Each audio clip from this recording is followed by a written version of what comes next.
ये बीवियां अपने शौहरों को क्यों धोखा दे रही हैं? ये शौहर बीवी को क्यों धोखा दे रहा है? क्योंकि आज की दुनिया मोहब्बत के नाम पर यूज एंड थ्रो वाले उसूल पर अमल कर रही है। बर्गर खाने वाली और पिज्जा खाने वाली ये कौम रिश्तों के मामले में भी जब तक फायदा मिल रहा है तब तक रिश्ता निभा रही। मेरे पास आए दिन फोन आते रहते हैं, तलाक का मसला, खुला का मसला। शादी हुई नहीं, 3-4 महीना गुजरा नहीं, तलाक का मसला आ जाता है, खुला का मसला। क्यों? परिवार क्यों टूट रहे हैं? घर क्यों बर्बाद हो रहे हैं? क्योंकि हम और आप नमाज में तो नबी की सुन्नत पर अमल कर रहे हैं, लेकिन हम शादी ब्याह के मामले में, एक अच्छे शौहर होने के मामले में, एक अच्छे बाप होने के मामले में हम अल्लाह के नबी की सीरत पर अमल नहीं कर रहे हैं। मेरे प्यारे साथी, अल्लाह के नबी ने पहली शादी 25 साल की उम्र में अपने से 15 साल की बड़ी खातून खदीजा से की। अपने खानदान की बहुत इज्जत वाली, बहुत पैसे वाली औरत थी खदीजा रज़ी अल्लाह तआला अन्हा। आज बहुत सारे बदतमीज ये कहते हैं, वो अल्लाह के नबी के कैरेक्टर पर सवाल उठाते हैं। सोशल मीडिया पर आपको बहुत सारे ऐसे गैर मुस्लिम मिल जाएंगे जो अल्लाह के प्यारे नबी के किरदार पर, आपके कैरेक्टर पर को उछालते हैं। और हजरत आयशा से जो आपकी शादी हुई और जो उम्र का डिफरेंस था, हजरत आयशा की शादी जब अल्लाह के रसूल के साथ हुई तो उनकी उम्र 9 बरस की थी और अल्लाह के रसूल की उम्र तकरीबन 50 बरस की थी। इस उम्र के डिफरेंस को लेकर के वो अल्लाह के रसूल के ऊपर बड़े गंदे और बड़े घिनौने इल्जाम लगाते। उन जालिमों से जाकर के पूछो, एक इंसान वाकई में अगर अपनी जिनसी ख्वाहिशात को पूरा करना चाहता हो तो उसके लिए सबसे बेहतरीन टाइम तो 25 साल की उम्र है। अल्लाह के प्यारे नबी अपनी जिंदगी की पहली शादी 25 साल की उम्र में करते हैं और अपने से 15 साल की बड़ी औरत से करते हैं। इसका मतलब यह हुआ कि अल्लाह के नबी की जवानी का जो सबसे टॉप का दौर था वो आपने एक 40 साल की बेवा औरत से शादी करके वो टाइम गुजारा है। आप नऊजुबिल्लाह सुम्मा नऊजुबिल्लाह, आप शहवत के भूखे नहीं थे। हाँ, अल्लाह ने आपको नबी बनाया था, अल्लाह ने आपको रसूल बनाया था। आपने ऐसा भी नहीं किया कि आप शादी न करें। आपने शादियां भी की, आपने बीवियों का हक भी अदा किया। आपने दुनिया को एक एग्जाम्पल दे दिया, एक उदाहरण दे दिया, एक नमूना दे दिया कि मैं अल्लाह का रसूल भी हूँ और मैं इंसान भी हूँ, मैं एक बेहतरीन शौहर भी हूँ, मेरी 9 बीवियाँ हैं और मैं सबका हक अदा करता हूँ। अल्लाह के नबी ब्रह्मचारी नहीं थे। अल्लाह के नबी ने वैवाहिक जिंदगी गुजारी है, गृहस्थ की जिंदगी गुजारी है, शादी करके आपने जिंदगी गुजारी है। लेकिन हाँ, आप शावत के भूखे नहीं थे। शावत का भूखा इंसान 25 साल की उम्र में अपने से 15 साल की बड़ी औरत से शादी नहीं करता। खदीजा का इंतकाल हो जाता है। बड़े गौर से सुनना मेरे प्यारे साथियों, अल्लाह के प्यारे नबी की पहली बीवी खदीजा का इंतकाल हो जाता है। दूसरी शादी आप हजरत सौदा से करते हैं। उसके कुछ दिनों के बाद एक और शादी अल्लाह के नबी करते हैं हजरत आयशा के साथ, जो आपकी तमाम बीवियों में एकलौती ऐसी बीवी थी जो कुंवारी थी।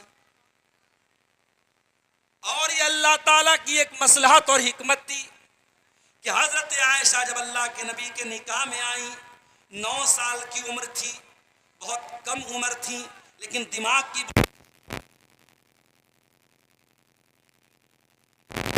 नोट करने के लिए और याद करने के लिए अल्लाह ताला ने ये इंतज़ाम किया था कि इतनी ज़हीन और इतनी होशियार और इतनी ब्रिलियंट खातून को अल्लाह के नबी के निकाह में दिया गया। हजरत आयशा ने नबी के साथ जो जिंदगी गुजारी है, एक एक चीज उन्होंने बयान की है। मेरे प्यारे साथ, आपने हजरत आयशा से शादी की, उसके कुछ दिनों के बाद आपने और भी बीवियों से शादी की, मगर खदीजा को आप कभी भूले नहीं है मेरे प्यारे। आज हमारे समाज में क्या होता है, बीवी मर जाए और आदमी दूसरी शादी करता है, और अगर दूसरी बीवी पहली बीवी के मुकाबले में कम उम्र की हो तो पहली बीवी को लोग भूल जाते हैं दूसरी बीवी के मोहब्बत में। लेकिन यहाँ अल्लाह के नबी कई शादियां करते हैं, मगर खदीजा की मोहब्बत को आप कभी फरामोश नहीं करते हैं। आपके घर में गोश्त बनता है, गोश्त के छोटे छोटे पीस आप बनाते हैं और कहते हैं इसको खदीजा की सहेलियों के यहाँ भिजवा दिया जाए। आप खदीजा के मरने के बाद भी खदीजा को याद करते हैं। वो लोगों, मोहब्बत यूज एंड थ्रो का नाम नहीं है, मोहब्बत कुछ लो और दो का नाम नहीं है। मोहब्बत तो एक ऐसा जज्बा है जिसमें इंसान कुर्बानी देने का जज्बा रखता हो। मोहब्बत तो एक ऐसा जज्बा है जो वफादारी का नाम है। और अल्लाह के नबी खदीजा से सच्ची मोहब्बत करते थे।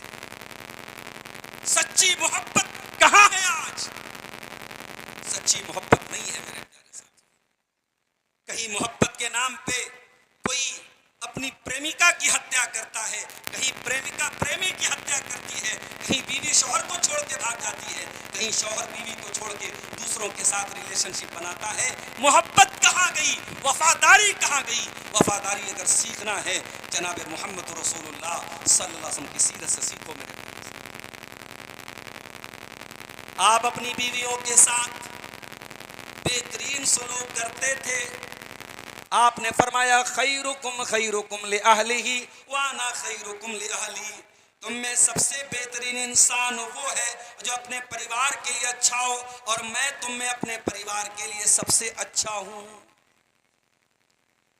आप अपनी बीवियों के साथ हंसी मजाक भी करते थे, मनोरंजन भी करते थे, इंटरटेनमेंट भी करते थे। हालांकि आप बहुत बिजी इंसान थे, बहुत सीरियस इंसान थे, बहुत काम थे आपको, मगर अपनी बीवियों के साथ आप हंसी मजाक भी किया करते थे। एक मर्तबा अल्लाह के रसूल सफर में जा रहे थे। आप जब सफर में जाते थे तो पर्ची डालते थे, और जिस बीवी के नाम की पर्ची आती थी उसको लेकर के जाते थे। इत्तेफाक से उस सफर में हजरत आयशा के नाम की पर्ची निकली। हजरत आयशा आपके साथ में जा रही हैं। एक जगह मैदान आया, आपने सहाबा से कहा थोड़ा आगे निकल जाओ। सहाबा आगे निकल गए। अल्लाह के प्यारे नबी ने हजरत आयशा से कहा आयशा चलो हम दोनों दौड़ का मुकाबला करते हैं, हम दोनों रेस करते हैं।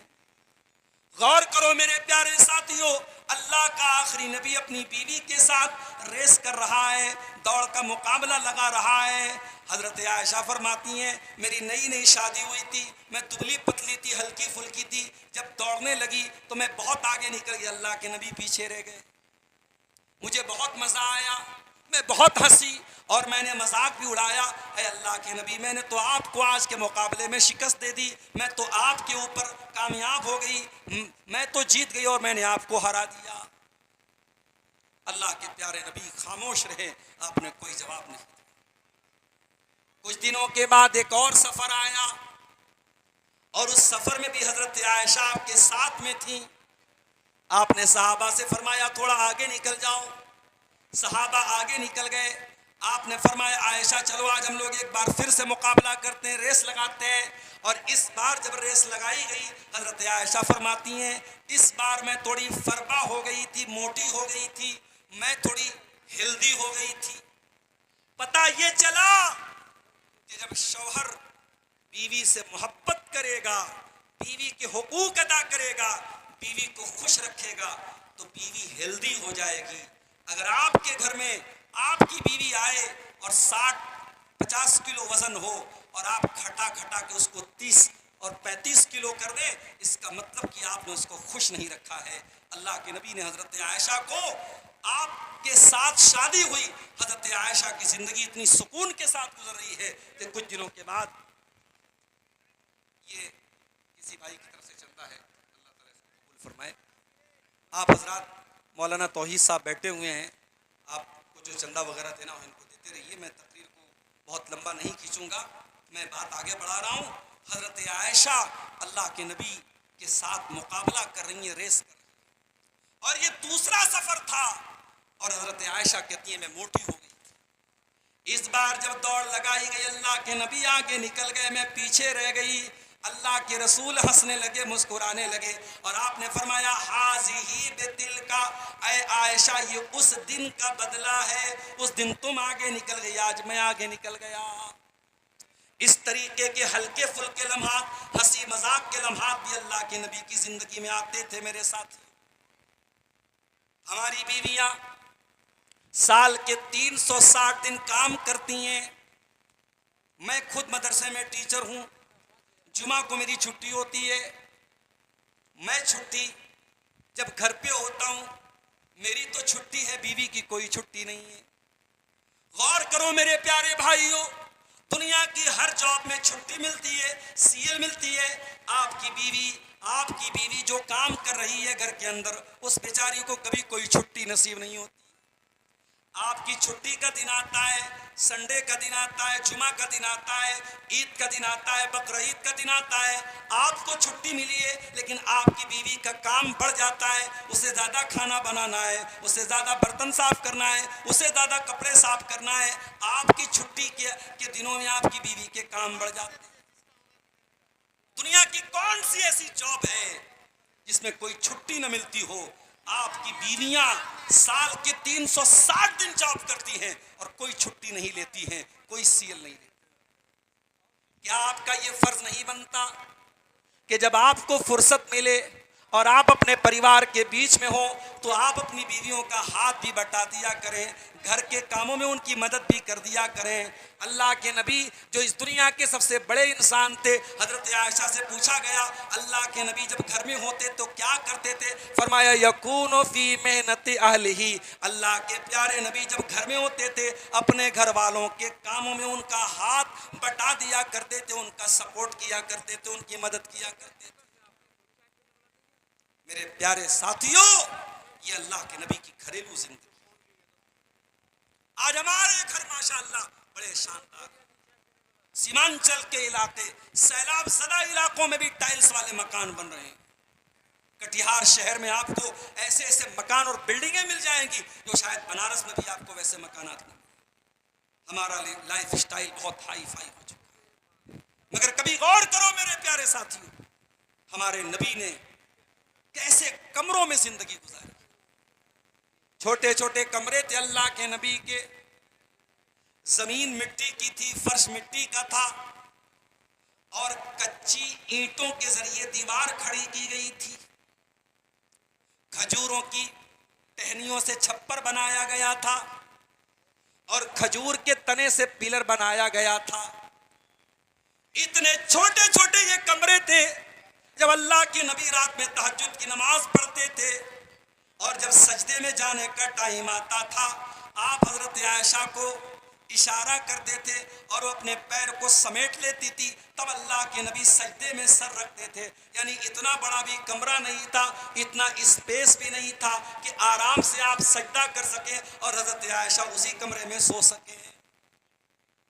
छोटे छोटे कमरे थे मेरे प्यारे साथ। लेकिन मेरी प्यारी माओ बहनों, इस उम्मत की सबसे बेहतरीन औरतों ने उसी छोटे छोटे कमरे में सारी जिंदगी गुजार दी और कभी कोई शिकायत का लफ्ज अपनी जबान पे नहीं लाई, कोई शिकवा नहीं किया, कभी अल्लाह के नबी से कोई शिकायत नहीं की, कोई शिकायत नहीं। ऐसा भी हुआ नबी के घर में 2-2 महीने तक चूल्हा नहीं जला। हजरत आयशा अपने भांजे उर्वा से कहती हैं, ऐ उर्वा, हम 3-3 चांद देख लेते थे, 2-2 महीना गुजर जाया करता था। वमा युक़दु फ़ी अबियात रसूलिल्लाहि सल्लल्लाहु अलैहि वसल्लम नार, और अल्लाह के नबी के घर में चूल्हा तक नहीं जलता था। उर्वा ने पूछा, है खाला जान, फिर आप का गुजर बसर कैसे होता था, क्या खाती थी, क्या पीती थी? फरमाया अल अस्वदानी अत्तम्र वल मा, हम खजूर खा करके और पानी पी करके गुजारा कर लिया करते थे। 2-2 महीने तक अल्लाह के नबी के घर में चूल्हा नहीं जलता। आज हमारे घरों में हमारी बीवी के मन की साड़ी ना आए, उसके मन का कपड़ा ना आए, उसके मन का खाना ना बने तो ज़बान सुन लीजिए आप, अल्फाज सुन लीजिए आप। मेरे प्यारे साथियों, नबी की सीरत अपनाओ। अपने घरों में अगर बरकत लाना है, सुकून लाना है, प्यार लाना है, मोहब्बत लाना है, तो अपने घरों में नबी की सीरत को लाओ मेरे प्यारे। कभी आपने गौर किया पति पत्नी के रिश्ते को कुरान क्या कहता है? हुन्ना लिबासुल लकुम व अंतुम लिबासुल लहुन्ना। तुम्हारी बीवी तुम्हारे लिए लिबास है और तुम अपनी बीवी के लिए लिबास हो। लिबास का मतलब समझते हैं? लिबास, मैं सदरी पहने हूं, कुर्ता पैजामा पहने हूं, मैं दर्जी के यहां जाता हूं, दर्जी मेरे कपड़े का नाप लेता है, अगर दर्जी कपड़ा टाइट सी देता है, मैं जाकर के दर्जी से कहता हूं मैं कपड़ा नहीं लूंगा। जरा सा टाइट हो जाए तो हम कपड़ा नहीं पहनते, और जरा सा ढीला हो जाए तब भी हम नहीं पहनते हैं। हम कपड़ा वो पहनते जो हमारी फिटिंग के लिहाज से सही हो। कुरान कहता है हुन्ना लिबासुल लकुम, तुम्हारी पत्नियां तुम्हारे लिए लिबास हैं, यानी उनको टाइट भी नहीं होना चाहिए, उनको ढीला भी नहीं होना चाहिए, उनको तुम्हारे मिजाज के अनुकूल होना चाहिए, परिस्थितियों के अनुकूल होना चाहिए, तुम्हारे हालात के मुताबिक होना चाहिए। जिस तरीके से तुम्हारी बॉडी पर कपड़ा फिट बैठता है, तुम्हारी बीवी को तुम्हारे लिए फिट बैठना चाहिए। अगर आप एक बीवी हैं तो आपको मालूम है कि शौहर को क्या पसंद है और क्या नहीं पसंद है। आपको शौहर के मिजाज का ख्याल रखना चाहिए। और अगर आप एक शौहर हैं तो बीवी को सिर्फ अपनी जरूरत पूरी करने की मशीन नहीं समझना चाहिए। बीवी के पास जाने से पहले भी कुछ आदाब और तकाजे होते हैं, उनकी रियायत करना चाहिए और हालात और तकाजों को समझना चाहिए और बीवी को मोहब्बत देना चाहिए। ये रिश्ता कोई फॉर्मेलिटी का रिश्ता नहीं है कि आओ और जरूरत पूरी करके चले जाओ। मियाँ बीवी का रिश्ता कुरान कहता है लिबास की तरह एक दूसरे के लिए कंफर्टेबल होना चाहिए, एक दूसरे के लिए फिट होना चाहिए। और यही जिंदगी गुजारी है अल्लाह के प्यारे में। वक्त मेरा ज्यादा हो रहा है, 12 बजने वाले हैं, मैं समझ में नहीं आ रहा मैं क्या बोलूं क्या ना बोलूं। पटना जाना है मुझे, फिर बनारस जाना है, सुबह क्लास है, दिमाग नहीं काम कर रहा है। एक आखिरी बात बयान करता हूं, बात खत्म करता हूं मेरे साथ। हजरत आयशा हैज की हालत में थी, पीरियड की हालत में थी। उस जमाने में औरतें अगर पीरियड में होती थी, शौहर बीवी के करीब भी नहीं जाता था, टच नहीं करता था, वो बीवी गंदी और नापाक समझी जाती थी। हजरत आयशा फरमाती है पीरियड की हालत में मैं पानी पीती थी और जहां पर मैं मुंह लगा करके पानी पिया करती थी, अल्लाह के प्यारे नबी वहीं पर अपना मुंह लगा करके पानी पिया करते थे। मैं गोश्त खाती थी और हड्डी में थोड़ा सा गोश्त लगा रहता था और वही हड्डी मैं अल्लाह के रसूल को दे देती थी और उस हड्डी का बचा हुआ गोश्त अल्लाह के प्यारे नबी सल्लल्लाहु अलैहि वसल्लम खा जाया करते थे। गौर करो मेरे प्यारे साथियों, ये क्यों करते हैं अल्लाह के नबी? ये बताने के लिए करते हैं, ऐ दुनिया वालों, मेरी पत्नी पीरियड में, मेरी बीवी हैज की हालत में, मगर मैं उसको गंदा नहीं समझता। ठीक है वो नमाज नहीं पढ़ सकती, ठीक है वो रोज़ा नहीं रख सकती, मगर उसका झूठा खा सकता हूँ, उसने जहाँ बर्तन में मुँह लगाया उसको मैं पी सकता हूँ, वो मेरे लिए नापाक नहीं है, उसको टच करना मेरे लिए हराम नहीं है, उसके साथ उठना बैठना मेरे लिए हराम नहीं है।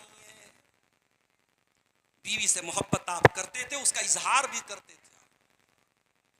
एक मर्तबा हजरत अम्र बिन आस ने पूछा, ऐ अल्लाह के नबी आप दुनिया में सबसे ज्यादा किससे मोहब्बत करते हैं? फरमाया आयशा से करता हूं। बीवी से मोहब्बत कोई छुपाने की चीज नहीं है, बताने की चीज है कि हाँ मैं अपनी बीवी से मोहब्बत करता हूं। अल्लाह के नबी ने यह पैगाम भी दुनिया वालों को दिया है।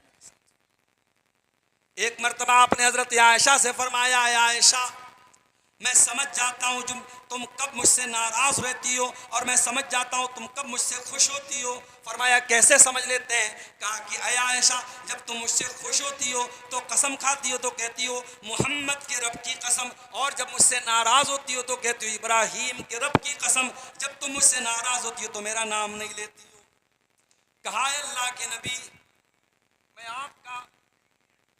आपका नाम छोड़ती हूँ, आपको नहीं छोड़ती हूँ, आपको नहीं छोड़ती हूँ, मैं आपका नाम छोड़ती हूँ, गुस्से में की हालत में भी मैं आपका नाम नहीं लेती हूँ, मगर आप ये ना समझिएगा कि आपके लिए दिल में कोई नफरत की भावना आ जाती है। नहीं है अल्लाह के नबी, मैं गुस्से की हालत में भी आपको छोड़ने की कल्पना नहीं कर सकता। मेरी प्यारी माँ और बहनों, उस नबी ने आपको इतने अधिकार दिए हैं, आज उस नबी की सीरत को पढ़ने की जरूरत है।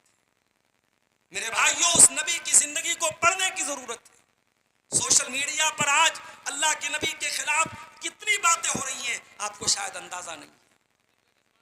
हमारे उत्तर प्रदेश की जो घटना हुई बरेली के अंदर, उस घटना के बाद जो कुछ भी हुआ, आप उस घटना की अगर तह तक जाइए तो आज भी उसको बुनियाद बना करके सोशल मीडिया पर अल्लाह के रसूल के बारे में गंदी और घिनौनी बातें कही जा रही हैं। मेरे प्यारे साथियों, हम नबी से मोहब्बत भी करते हैं, हम नबी से प्यार भी करते हैं, लेकिन मसला ये है कि हमें उस नबी की सीरत के बारे में कुछ नहीं। अभी बनारस में एक साहब के मकान पे मैं गया, उनकी बच्ची आई, 10 साल की 12 साल की बच्ची। आप हजरात से गुजारिश है, हमारे मौलाना तौहीद साहब ने अभी हमको डायरेक्शन दिया है कि थोड़ा मदरसे के ताउन के लिए भी आप अपील करें। मैं आप सबसे गुजारिश करता हूं कि आपको जो भी ताउन देना है, मैं 5 मिनट आपके सामने और बैठूंगा, क्योंकि मेरी मजबूरी बहुत शदीद मजबूरी है।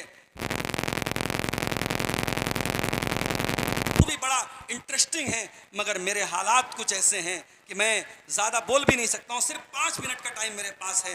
आप हज़रात मदरसे को जो ताउन देना है आप यहाँ लाइए। मैं अल्लाह से दुआ करता हूँ, अल्लाह ताला आपके चंदे और आपके ताउन को कबूल फरमाए। और ये इदारा जो हमारे बुज़ुर्गों का कायम किया हुआ इदारा है, अल्लाह इस इदारे को दिन दूनी रात चौगुनी तरक्की अता फरमाए। मेरे प्यारे साथियों, मैं अर्ज़ ये कर रहा था, अल्लाह के नबी से मोहब्बत तो हम और आप करते हैं, मगर उस नबी के बारे में हम क्या जानते हैं। 8 साल की बच्ची आई, मैंने पूछा बताओ अल्लाह के नबी कहाँ पैदा हुए? बोली मक्का में पैदा हुए। मैंने कहा इंतकाल कहाँ हुआ? का मदीना में इंतकाल हुआ। मैंने कहा बहुत अच्छे। क्लास 6 में पढ़ने वाली बच्ची थी वो, 8-9 साल की उसकी उम्र थी। मैंने पूछा ये बताओ बेटा कि हजरत आयशा कौन थी? लड़की साइलेंट, कोई जवाब नहीं। मैंने पूछा हजरत फातिमा कौन थी? साइलेंट, कोई जवाब नहीं। मैंने पूछा नबी के 4 खलीफा जो थे, क्या चारों खलीफा का नाम बता सकती हो? लड़की साइलेंट, कोई जवाब नहीं। मैंने कहा चलो अल्लाह के नबी की 11 बीवियों में सिर्फ 3 बीवियों का नाम बता दो, लड़की साइलेंट, कोई जवाब नहीं। ये आज हमारी नौजवान नस्ल का हाल है। उसके बाद आप ये शिकायत करते हैं कि कटिहार स्टेशन पर मुसलमान लड़की गैर मुस्लिम लड़के के साथ क्यों नजर आ रही है, पूर्णिया बाजार में क्यों नजर आ रही है, और किशनगंज में क्यों नजर आ रही है। आपकी कौम की बेटियों को जब आपने दीन सिखाया ही नहीं, दीन बताया ही नहीं, उनको आपने कुरान और सुन्नत की तालीम ही नहीं दी, तो वो अगर इस तरीके का कदम उठा रही तो कौन सी हैरत की बात है मेरे साथ। जब आपके घर का दरवाजा खुला है तो घर के अंदर कुत्ता एंट्री करेगा। आपको अगर कुत्ते की एंट्री रोकनी है तो पहले घर का दरवाजा बंद करो। मेरे प्यारे साथ, अल्लाह के नबी सल्लल्लाहु अलैहि वसल्लम ने हमें यह तालीम भी दी कि अपनी बच्चियों की हम सही तरबियत करें। आपने अपनी बेटियों को बड़े प्यार से पाला। आपकी बेटी फातिमा आपसे मिलने के लिए आती थी। बुखारी की रिवायत है, अल्लाह के नबी अपनी बेटी का इस्तिकबाल करते थे, खड़े हो जाते थे। ओ बेटी वालों, तुम तो शादी करके गए, तो बेटी तो पराया धन है, पराए घर में चली गई। वो बेटी कभी मायके आती है तो क्या तुम अपनी बेटी से वो प्यार करते हो, वो मोहब्बत भरा सलूक करते हो जो अल्लाह के नबी अपनी बेटियों से किया करते थे। बुखारी के अल्फाज हैं, हजरत फातिमा आती थी, अल्लाह के नबी वेलकम करते थे, स्वागत करते थे, अपनी बेटी का हाथ पकड़ के चूम लेते थे और अपने बगल में, अपने करीब में, अपने बाजू में अपनी बेटी को बिठाया करते थे। इतनी मोहब्बत करते थे।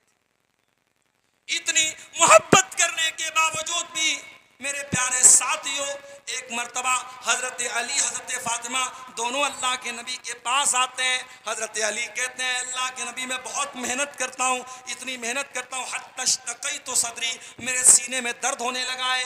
हज़रत फ़ातिमा कहने लगी अब्बा जान तहन तू, मैं इतना ज़्यादा आटा पीसती हूँ, चक्की चलाती हूँ कि मेरे हाथों पे छाले पड़ गए। अब्बा जान मुझे कोई गुलाम दे दीजिए, आपके पास कुछ गुलाम आए, मुझको गुलाम दे दीजिए। मुस्नद अहमद की रिवायत। नबी ने फरमाया नहीं, ये नहीं हो सकता कि मैं तुमको गुलाम दे दूं। वह अहलुस्सुफ़्फ़ती तत्वाबुतून, और मेरे मदरसे में पढ़ने वाले बच्चे, ये मदरसे जो आज हम चला रहे हैं ये कोई नया काम नहीं है। नबी के दौर में भी मदरसा चलता था, नबी की मस्जिद में मदरसा चलता था, और उसमें पढ़ने वाले जो स्टूडेंट्स थे, जो तलबा थे, उनको असहाब सुफ़्फ़ा कहा जाता था। बेचारे गरीब फटे हाल, किसी के बदन पे कपड़ा, एक चादर, कपड़े के नाम पर एक चादर है, कभी खाना मिला नहीं मिला। वो अल्लाह के नबी के दीन के स्टूडेंट थे, वो नबी के हॉस्टल में रहने वाले तलबा थे। मेरे प्यारे साथ आपने फरमाया ला ओती कुमा व अदव अला सुफ़्फ़ती, ऐ मेरी बेटी फातिमा, ऐ मेरे दामाद अली, मैं तुमको वो गुलाम दे दूं और असहाब सुफ़्फ़ा को छोड़ दूं जो बेचारे मेरे मदरसे में दीन की तालीम हासिल करने आते हैं और भूखे प्यासे रहते हैं। ऐ अली ऐसा नहीं हो सकता, ऐ फातिमा ऐसा नहीं हो सकता। मैं वो गुलाम बेच दूंगा और उनकी कीमत उनके ऊपर खर्च करूंगा, लेकिन हाँ तुमको गुलाम तो नहीं दे सकता। एक तस्वीर बताता हूँ, रात में बिस्तर पे सोने जाना तो 33 मरतबा सुभान अल्लाह पढ़ लेना, 33 मरतबा अल्हम्दुलिल्लाह पढ़ लेना, 34 मरतबा अल्लाहु अकबर पढ़ लेना, तुमको किसी गुलाम की ज़रूरत नहीं पड़ेगी। ये तालीम थी अल्लाह की, ये तरबियत थी मेरे प्यारे साथियों। आज जब नबी की हम बात करें तो नबी की घरेलू जिंदगी से भी हमें इबरत और नसीहत हासिल करने की ज़रूरत है। मेरे प्यारे साथी, ये एक पर्ची आई है, 2 सवाल इसमें लिखा हुआ है, शकील बिन हनीफ के बारे में क्या राय है? शकील बिन हनीफ इसी बिहार के दरभंगा ज़िला का रहने वाला है, और ये अपने आप को मेहदी बोलता है, और ये कहता है कि ईसा मसीह भी मैं हूँ, मेहदी भी मैं हूँ। और मेहदी के बारे में, हज़रत ईसा के बारे में जो हदीसें आई है उसकी मनमानी ये व्याख्या करता है, तशरीह करता है। इस दौर का बहुत बड़ा फितना है, आप होशियार रहें। हज़रत ईसा अलैहिस्सलाम जिंदा आसमान पर उठाए गए हैं, और क़यामत के पहले ईसा अलैहिस्सलाम पैदा नहीं होंगे, आसमान से उतरेंगे और मेहदी पैदा होंगे। मेहदी अलग है, ईसा अलग है। और ये शकील बिन हनीफ, ये आपके बिहार का एक इंसान है, ना ये मेहदी है ना ये ईसा है, ये फर्जी आदमी है, और ये हमारे नौजवानों को गुमराह कर रहा है। इसके फितने से आप होशियार रहें। और दूसरा सवाल इसमें आया है कि फौतशुदा नमाज कैसे अदा करें? फौतशुदा नमाज यानी जो नमाज छूट गई है, तो अगर इतनी सारी नमाजें छूट चुकी हैं आपकी कि उसको अब पूरा नहीं किया जा सकता। जैसे बहुत सारे लोग बेनमाजी थे, अब उन्होंने तौबा की और नमाज शुरू कर दी, तो जहाँ से आपने तौबा की है, सच्ची तौबा कर लीजिए, वहाँ से आप नमाज स्टार्ट कीजिए। पहले की बहुत सारी नमाजें जो छूटी हैं वो आपको पूरा करने की ज़रूरत नहीं है। बाज़ लोग क़ज़ाए उम्री पढ़ते हैं, क़ज़ाए उम्री पढ़ना ये सही नहीं है, उसका कोई सबूत नहीं। हाँ, जब आप नमाज की पाबंदी करें और उसके दौरान जैसे मैं अभी ट्रेन से आ रहा हूँ, तो ट्रेन पे आप हालात देख रहे हैं, ट्रेन पे नमाज़ पढ़ना बहुत मुश्किल है, बस में आप जा रहे हैं, बस में नमाज़ पढ़ना बहुत मुश्किल है, तो सफ़र के दौरान आपकी नमाज़ छूट गई। आप जब अपने डेस्टिनेशन पे पहुँचे, मंजिल पे पहुँचे, तो जो छूटी नमाज है उसी तरतीब से, जैसे असर मगरिब छूट गई तो पहले 4 रकात असर पढ़ लीजिए और मगरिब पढ़ लीजिए, और अगर आप सफ़र में हैं तो आप 4 रकात वाली नमाज को 2 करके पढ़ लीजिए। और तीसरा सवाल ये आया है, काला खिजाब लगाना कैसा है? काला खिजाब लगाना मना है, जायज़ नहीं है। अल्लाह के नबी ने काला खिजाब लगाने वालों के बारे में कहा कि वो जन्नत की खुशबू भी नहीं पाएंगे। हाँ, अगर कोई आदमी बहुत कम उम्री में, आजकल बहुत सारे लोगों का कम उम्र में भी बाल सफ़ेद हो जाता है, तो उस कम उम्री में अगर किसी का बाल सफ़ेद हुआ है वो खिजाब लगाए, मगर काला फिर भी अवॉइड करे। और बुढ़ापे में कोई काला लगा रहा है तब तो ये और गुनाह की बात है। और नबी के अल्फाज हैं, ला यरीहून राइहतल जन्नह, ऐसे इंसान जन्नत की खुशबू भी नहीं पाएंगे। तो काला खिजाब लगाने से अवॉइड करना चाहिए। जो मेहंदी का कलर है, मेहंदी लगा सकते हैं या मेहंदी का कलर आप लगा सकते हैं। अल्लाह ताला से दुआ है रब्बुल आलमीन हम सबको अपने नबी की बोल तो दिया, कैसे बोले भाई, अब लोग आएंगे तब तो। देखिए मौलाना अब्दुल गफ्फार से आप हजरात कितनी मोहब्बत रखते हैं। 5 मिनट आपके सामने बैठेंगे, आप हजरात उनके हाथ में मदरसे के लिए चंदा दे और मुसाफा जो भी दे सकते हैं आप हजरात से गुजारिश। इसके बाद बेठुरिया मौलाना है, इसलिए उनको मेरे सिर में कोई नहीं जाइएगा, तो हमको देख के तो जाइएगा। बहुत अच्छी तकरीर करते हैं बांग्ला। अल्लाह ताला इन तमाम चंदा देने वालों के चंदे को कबूल फरमाए। अल्लाह इस नेकी को इनके लिए ज़ख़ीर आखिरत बनाए। और जो इन चंदा देने वालों में जो बीमार हैं या उनके रिश्तेदार बीमार हैं, अल्लाह उनको शिफाए कामिला अता फरमाए। आइए मेरे भाइयों, 5 मिनट का वक्त मैंने कहा था, वो भी ज़्यादा हो चुका है, वक्त कम है। आप आगे बढ़िए, अभी प्रोग्राम